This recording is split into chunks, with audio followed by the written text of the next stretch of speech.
Most of the database transactions we do are pretty generic CRUD actions. CRUD stands for create, read, update and delete. Now if your application becomes somewhat bigger, it's really quite tedious to have to code those basic functions into every model. Wouldn't it be nice if we could find a way to keep all that generic CRUD code in a single place and have it available everywhere? Well, we can by using a base model. Now what we could do is just grab an existing My Model from GitHub. I mean, there's dozens of them everywhere, and some of them are really quite good. But we're going to be building our own My Model, so you get a better idea of the concept behind it, and the way you can implement it into your project, and the kind of code that you would place inside of a My Model. A My Model, or a base model, is somewhat similar to a base controller. It really is just a model living in the core folder of your application directory. So let's just create one now. We'll call it my_model, and it will be a class called my_model that extends CI model, like so. It will have a constructor, and inside of that constructor we'll run the parent constructor. You see, this is almost the same as a My controller, and what it does is that each time a model is loaded, the My model is loaded as well. Now if we put all the generic CRUD functionality into this model, and we'll extend all other models from My model, then we'll have that generic CRUD functionality available everywhere. It's pretty powerful. Let's start by setting some variables. We'll have a protected variable called _table_name, and let's just duplicate that a couple of times. We'll also have a primary key, and let's also create a default filter to filter the primary key with. It will have a default order. It will have a default array in which we can store the rules, and let's also add a variable that will define if we're using timestamps for this table. Now let's set some defaults. The primary key will default to ID, and the filter for that ID will default to inval. Also rules would be an array, and we'll set timestamps to false by default. So these are the basic variables that we're going to be using. Now let's see what methods we need. Okay, we would need a public function called get. And let's just duplicate that. We would probably need a function called save, and we would need a function called delete, and let's also do a getBy. Now these should provide us with the most generic methods that we're ever going to be using while using CRUD. Now let's start with the get function. I think it would be nice if by default this function would return all records, and if you pass an ID then it would just return a single record. So let's have this method take an ID as a parameter, and we'll just default that to null. Now the thing to return at the end of this method is this database get, and we'll just pass the table name there, so that would be this _table name. And then we would either do result or we would do row. If we have an ID, then we need a single record, and if not, we need all records. Now let's just take this variable and have that there. Also, if we have an ID, let's just filter that. We'll store the primary filter into a variable and then use it to filter the ID. That's just a little bit of added security. And now we'll set a where function, and we'll make sure that the primary field is set to a value of ID. Now all that's left to do is order the results. Now what we could do is just do this db order by and pass in our default order. However, if somebody already did this outside of our method, then we don't want the results ordered like this, so let's just add a conditional for that. If an order has already been set by using the db library, then it would be stored in this array. So all we need to do is make sure that array is empty. And if it is empty, then we'll set our default order. Clean that up. Next in line is the getBy method. We could pass an array holding the where statements, And all you really need to do is set that where statement and then just call the get method that we have here. So, but what if we, for instance, were looking for a user by his email address and we would just want the function to return a single user? Well, in that case, let's just add a second parameter and let's default that to false. Now we'll need to pass that to the get function as a second parameter, and we'll set the second parameter here as well. So we'll need to extend the conditional. Let's just do an else if. If single is set to true, then we want a single object. And if it's not set to true, then we want an array of objects. So that's it for our get methods. So just to recap, the get method. If we have an ID, we filter it and we do a where statement on the ID and we will return a single row. If we passed a single parameter, then we will return a single row as well. If we did not pass a single parameter or we pass a single parameter as false, we will get an array of rows. If the order has not already been set, we'll just set it here and then we'll return the results of our query. Now as for the getBy method, we can pass in the where statement and it will set it here and then just return the original get statement.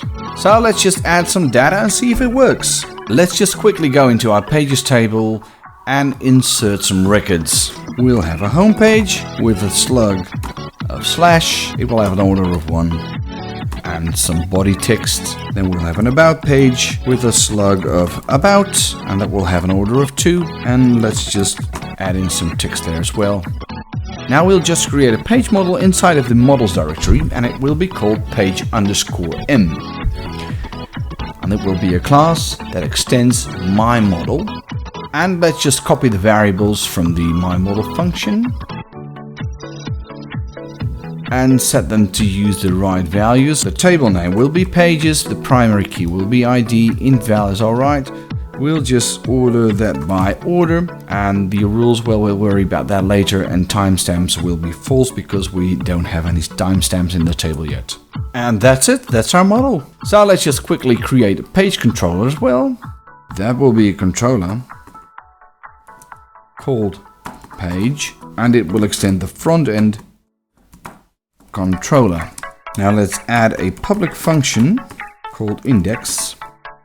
Inside of the constructor we will load the page model, and inside of the index function we will fetch all pages. Now let's see if we can dump these to the screen. Go back to the browser and load the page controller. And as you can see, we have an array of 2 pages here, with the home page being the first one and the about page being the second one. Let's see if we can also fetch 1 page. Let's just do this and go back, and there you have it, just 1 page. See if we can fetch the second page like that.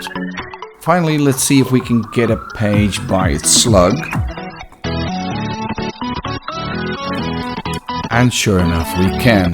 Now, as you will recall, this was set in the front-end controller, so let's just delete that. And that's it for the get functions. So it's time to turn to the save function. Let's just go back to myModel, close out the rest, and scroll down to the save method here. Now we could create separate save and insert methods, but they're so similar that I don't see the point really. So let's just stick with one single method that we'll call save, and it will take an array that we'll call data. And as a second parameter, let's pass an ID, and let's default that to null. Now the idea behind this is that you'll always have data to save. And if you're passing an ID, then it will be an update. If you're not passing an ID, then it will be an insert. Okay, let's open this up and start coding. Now the first thing to do is we need to differentiate between insert and update. And as I said before, we'll do that by looking at the ID. If we don't have an ID, then it will be an insert. And if we do have an ID, then it will be an update.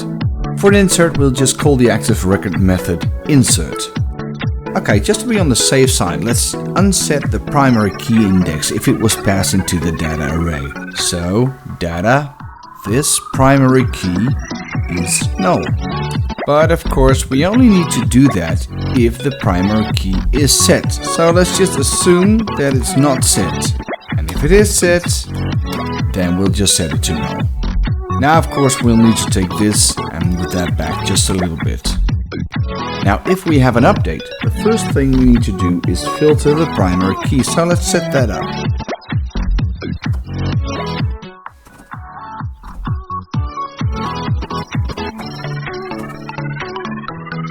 Now, the second thing we need to do is set the data. Then we need to set a where statement.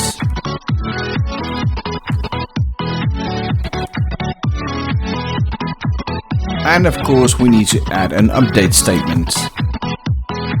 Now, remember we set the timestamps variable here.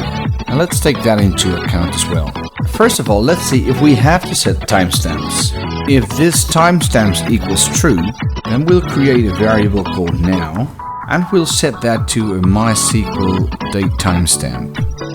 Now let's assume we have an ID, and if we don't, let's just add a create date. And of course we need a modified key with every update or insert. Now the final thing we want to do is return the ID of the record that we saved. So let's add that. Return the ID. Now if it was an update, we already have an ID. But if it was an insert, we don't have an ID. So let's just fetch that. If it's an insert, fetch the ID. And that's it. That's our save method. Let's see if it works. Once again, we'll open up the page controller and we'll create a public function called save. Now we'll set a data array, and that will take a title, a slug, an order, and a body. We'll take that data array and pass it to the function save, and then we'll store the result of that function in a variable called ID, and we'll just dump that ID to the screen. So let's set some values here. Title will be my page, the slug will be my page, the order will be 2, and the body will be this is my body. Let's just save that, go back to the browser and load page/save. Whoops, and as you can see I made a tiny error there. Okay, let's have a look at line number 53. Oh yeah, that was just plain stupid. This should be setting the data and inserting to the table. Like so. Let's try and reload that page. And sure enough, the ID of a new page is being dumped to the screen. Let's just check that in phpMyAdmin, pages, and as you can see, we have the my page added here. Now its order is set to 2, so let's change that. Take out all variables except the order, and update record number 3 by passing 3 as the second parameter. Set the order to 3. Let's just go back to the page, save it one more time, and there's another error there, line number 60. Let's have a look there. We're filtering data with a key of primary key. Okay, so we're assuming we have this key here, but it doesn't exist. We'll just need to filter the ID itself like that, and that should be good. So let's reload the page, and sure enough, there's the ID again. Now let's see if it's been updated, and sure enough, the order's been changed to 3. Now the last method to code in my model is the delete method. It will take a single parameter called ID. Let's just set up our filter again, copy this and paste it in here, and let's filter that ID that we just passed. Now one thing that I really like to add for security is a conditional here that says if we do not have an ID, then we just will not delete anything and return false. And if we do have an ID, then we'll need to set a where statement where the primary key equals the ID, and let's just set the limit to 1. And finally we'll call the delete statement, and we need to pass the table name. So that's it for the delete function. Let's try it out. Go back to our page controller and add a delete function here. What we want to do is delete the page we just created, and then we just won't dump anything. So let's go back to the browser and load the delete page. We see an empty screen. Well, that was to be expected. Let's just check the database, and sure enough, there is no more page with an ID of 3. Well, that's it for my model. We're ready to code an awesome CMS, and in the next lesson we'll be styling the admin panel using Twitter Bootstrap. See you then.